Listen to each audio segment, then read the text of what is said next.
আমরা সেই সময় থেকে এই আন্দোলনকে মানুষের মধ্যে নিয়ে যাওয়ার কথা বলেছিলাম। কারণ আমরা জানি এই আন্দোলনে যখন আমাদেরকে এই গত সোমবারে আমরা দেখলাম যে রাজ্য সরকারের তরফ থেকে একটা খবর সংবাদ মাধ্যমে আমরা পেলাম, সেখানে দেখা গেল বলা হচ্ছে যে স্মার্ট মিটার স্থগিত করা হয়েছে, কিন্তু সেখানে কোনো নোটিফিকেশনের নাম্বার নেই, মেমো নাম্বার নেই, কোনো আধিকারিকের দায়িত্বশীল ব্যক্তির সই নেই। আমরা একটি কাগজ আমরা পেলাম। আমরা বলেছিলাম যে পুরো নোটিফিকেশনটা আমরা দেখতে চাই। গতকাল বিদ্যুৎ মন্ত্রী অরূপ বিশ্বাস বিধানসভায় তিনি বলেছেন যে বিদ্যুৎ স্মার্ট মিটার স্থগিত হয়, বাতিল করার কথা বলেছেন, কিন্তু অদ্যাবধি বিদ্যুৎ দপ্তরের কাছ থেকে কোনো নোটিফিকেশন আমরা পাইনি।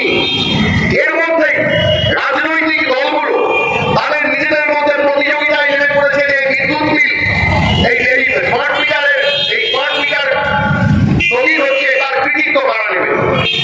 অনেকেই আমাদের সঙ্গে যোগাযোগ করেছিলেন, অনেকেই বলছিলেন যে আপনারা এই কাজে আন্দোলনের সূচনা করেছেন, কিন্তু আমরা আজকে ব্যর্থহীন ভাষায় এটা বলতে চাই, এই আন্দোলন যদি সফল হয়ে থাকে, এই আন্দোলনের ফলে যদি সরকার পিছু হটতে বাধ্য হয়ে থাকে, এই আন্দোলনের ফলে যদি স্মার্ট মিটার স্থগিত হয়, এই আন্দোলনের ফলে যদি স্মার্ট মিটার বাতিল হয়, তার সম্পূর্ণ কৃতিত্ব সাধারণ মানুষের, আমাদের কারণ কোনো দু চারজন ব্যক্তির নয়, সাধারণ মানুষের।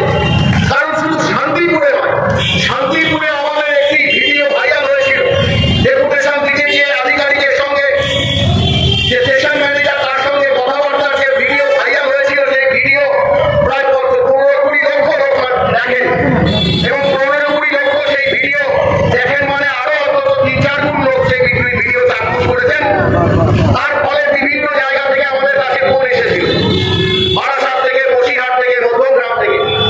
আমরা আমাদের সাধ্যমতো উপদেশ দেওয়ার চেষ্টা করেছি যে আমরা কিভাবে এই আন্দোলনটাকে গড়ে তুলেছি, মানুষের কাছে কিভাবে গিয়েছি, মানুষ কিভাবে সাড়া দিয়েছে।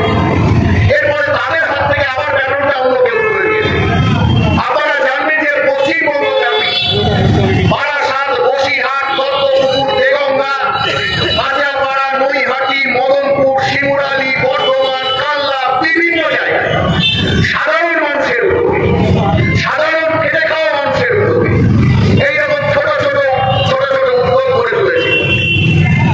আমাদের দেশের স্বরাষ্ট্রমন্ত্রী কথায় কথায় রাজনীতিক দল বহির্ভূত এরকম উদ্যোগকে টুকরে টুকরে জ্ঞান বলে কটাক্ষ করে, কিন্তু আমরা জানি যে রাজনৈতিক দলের বাইরে গিয়ে, ভোটের কারিগরির বাইরে গিয়ে এই নাগরিক আন্দোলন গোটা বাংলা জুড়ে একটা ব্যাপক চাপ সৃষ্টি করেছে, এবং সাধারণ মানুষের এই উদ্যোগগুলোয় সফলভাবে অংশগ্রহণ